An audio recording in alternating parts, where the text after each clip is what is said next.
Bismillahirrahmanirrahim. Assalamualaikum warahmatullahi wabarakatuh. Nama saya Maulana Yusuf.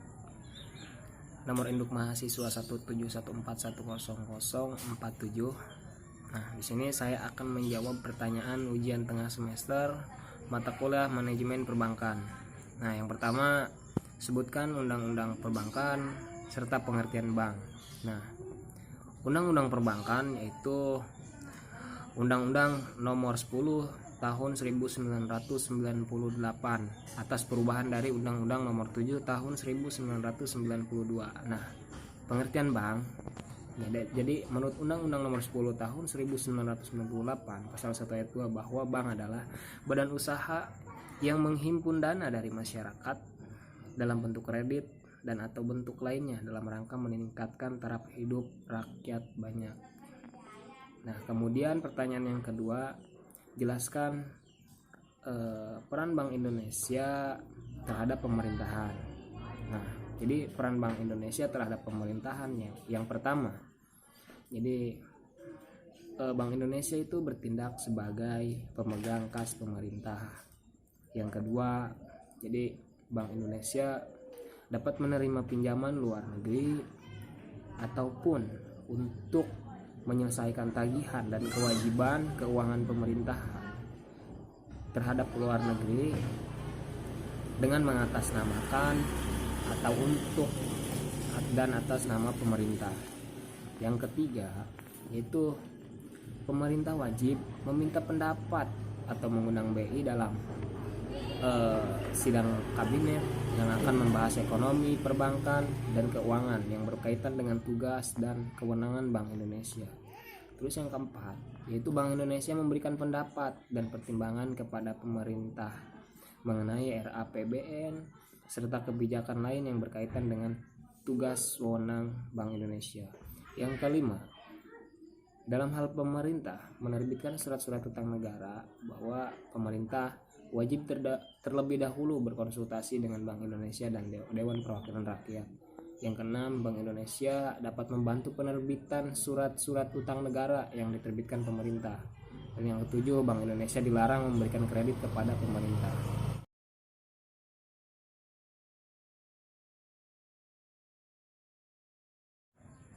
Seperti yang kita ketahui bahwa COVID-19 ini berdampak cukup besar bagi kehidupan atau pada masa ini, di mana COVID ini berdampak dari berbagai bidang, terutama perekonomian. Nah, seperti yang kita lihat bahwa contohnya misalkan seperti harga-harga barang, salah satunya harga masker, sanitizer, dan alat untuk mencegah penyebaran COVID-19 ini sudah habis terjual dan sudah banyak diborong oleh orang-orang yang memiliki uang yang cukup untuk membeli, sehingga timbul gejolak di mana barang-barang tersebut menjadi mahal. Nah, kemudian efek dari perbankan ini apa sih? Nah, pasti sangat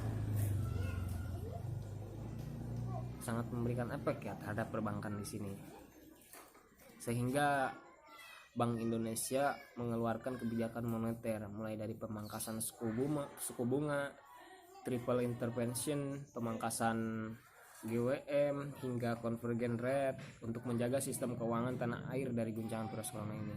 Nah, seperti yang diberitakan pada Rabu 1 April yang dilansir oleh tempo.co bahwa Bank Indonesia memangkas kewajiban pemenuhan giro wajib minimum atau GWM dalam rupiah yang wajib dipenuhi secara harian oleh perbankan mulai dari 16 April sampai 31 Desember 2020.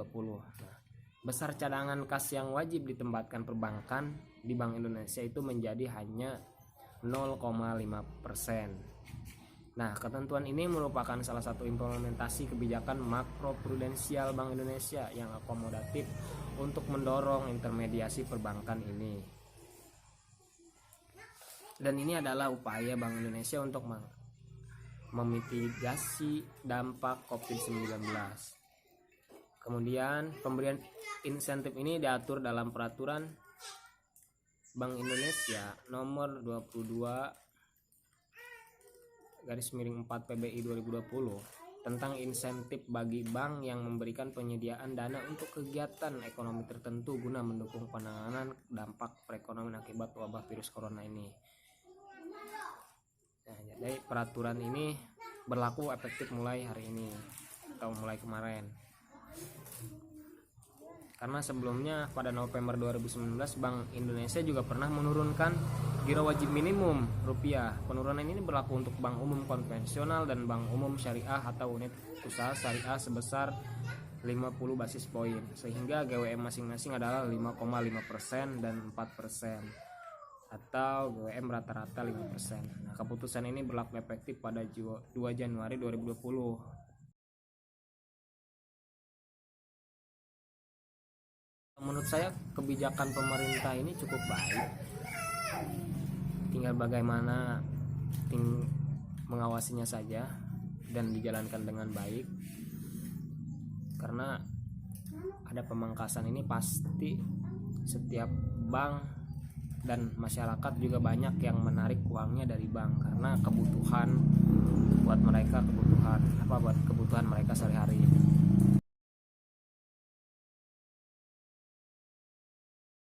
Menurut saya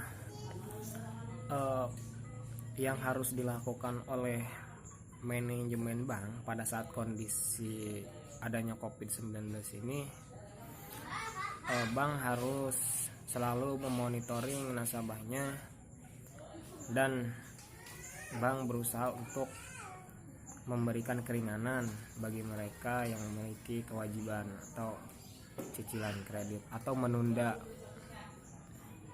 Seperti yang kita ketahui bahwa mereka juga membutuhkan untuk hal-hal yang lainnya karena kondisi seperti ini cukup sulit, belum apalagi bagi para pekerja yang mungkin harus dirumahkan. Mungkin itu saja jawaban dari saya, kurang lebihnya mungkin banyak kurangnya. Semoga di dalam kondisi seperti ini kita selalu berada dalam lindungannya. Assalamualaikum warahmatullahi wabarakatuh.